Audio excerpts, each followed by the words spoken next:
Hey everyone, I'm Sarah Ramsden. And I'm Summer Inanen. And we are nutritionists answering your health questions. Yes. And today's question, Summer, is from Christina, and she wants to know, what strategies would you recommend for dealing with my food cravings? My pain and fatigue have rendered me unable to leave the house for most days, and I find myself seeking out comfort food to compensate for the fact that I can't do all the activities I used to love. I love this question. This is totally... This is really Summer's thing. You should really go follow Summer on Facebook and on her website. Thanks.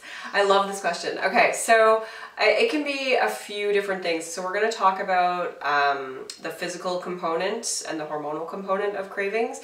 And then we'll sort of talk more about the kind of emotional component, which it sounds to me like Christina's question is more related to that. But first off, in our all-day Whole 9 Foundations of Nutrition workshop, we talk a lot about our psychological relationship with food. And so when you initially kind of switch over to eating like more of a paleo diet, it can take a while for your body to become adjusted to the different foods. So you've been eating what we call these supernormally stimulating foods that have a lot of added sugars and refined carbohydrates. And those can really make you just crave more food. Like they actually work on, you know, the neurotransmitters in your brain and from a hormonal perspective, and they make you crave and desire more food that's supernormally stimulating.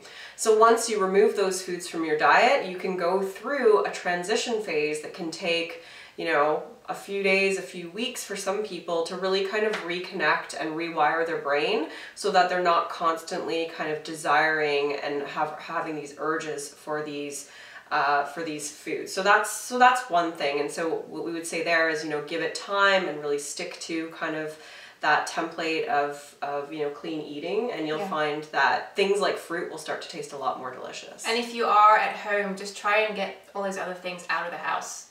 Yeah. For sure, out of sight, out of mind. Yeah. And then from more of the physical side, if you're just adjusting to a paleo diet, it can take some time for your body to switch over to fat as a fuel. And in that process, you kind of feel sluggish and lethargic, and it makes you want to kind of automatically go for those sweet foods because you know they pep you up really quickly. So that's one thing. So you really have to stick it out there and just kind of really honestly stick with it.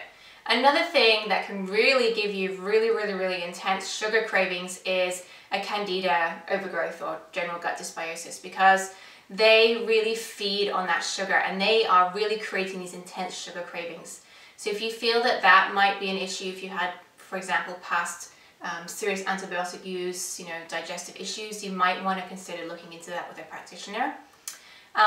Other things are sleep. So how you sleep really affects what you eat the next day. So if you have really poor sleep, it really affects the hormones that affects your hunger signals. And so leptin, which when very high suppresses your hunger, but when you don't sleep enough, the levels are lower. So you can imagine you're already going to be hungrier. And then also your ghrelin, which is produced in the stomach, which encourages appetite, it encourages you to eat food, those levels are going to be higher. So it's like this perfect storm, just eat. Another thing you need to take care of is making sure you're eating breakfast and you're eating protein at every meal, because if you're feeling these cravings like at 3 o'clock, that's a sure sign that you have some blood sugar regulation problems, maybe some hypoglycemia, and so you really need to start paying attention to the protein and getting enough fat and trying to cycle out the sweet stuff. Yeah, I also find like a lot of times if people don't eat enough carbohydrates in their diet, like they're eating too low carb, then that can really stimulate sugar cravings, because your body does require some carbohydrates, and especially if you're an active person, you're going to need a lot more.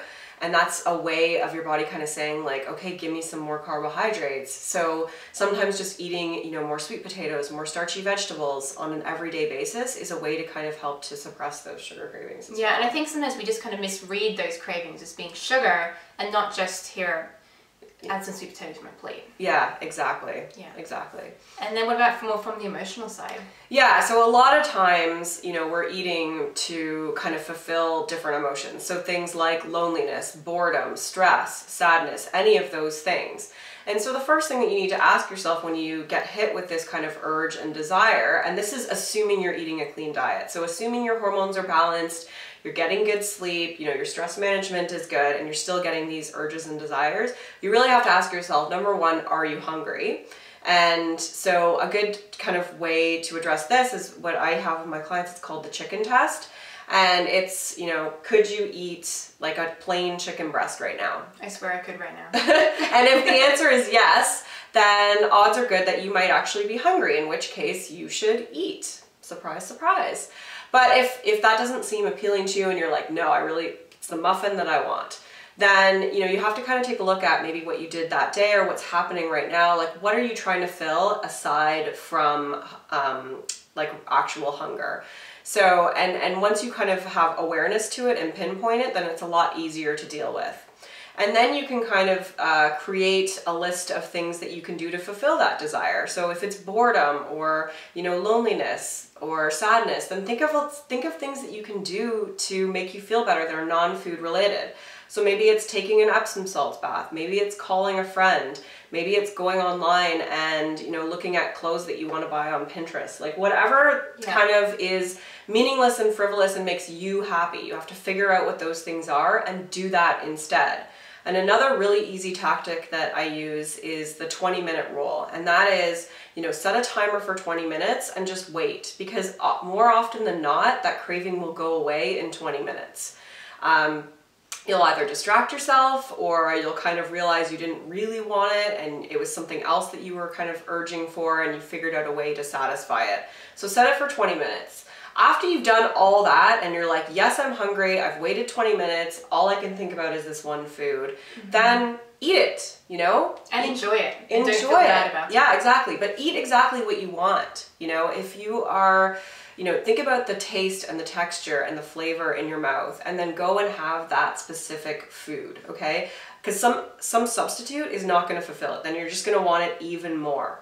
And you're going to want it more and you're going to eat more than you should. So have what you really want, have enough to kind of make you, satisfy that urge and that desire, and then move on. Call it a day. Don't feel guilty and just start eating clean again at your next meal and all is good. Yeah. I think that's really important. When you bring stress into it mentally, then that's a lot more likely to kind of sabotage the whole thing and then make you want to eat more than you really need. And it's very easy to say, but it's definitely hard to do. It takes some conscious effort to not stress over it. Yeah, and in Christina's questions, it sounds like she knows what she's missing. Like she's missing that stimulation she used to get from exercise. So finding another kind of thing that she can do at home to sort of give her that sort of, stimulation would be the ideal thing to address it. Yeah, good luck with it, Christina. Yes. Now, if you have a question for Summer and I, you can shoot us an email at asksummerandsarah@gmail.com and hopefully we'll feature you in an upcoming episode. Yes. Thanks for watching. Until then, bye. See you later.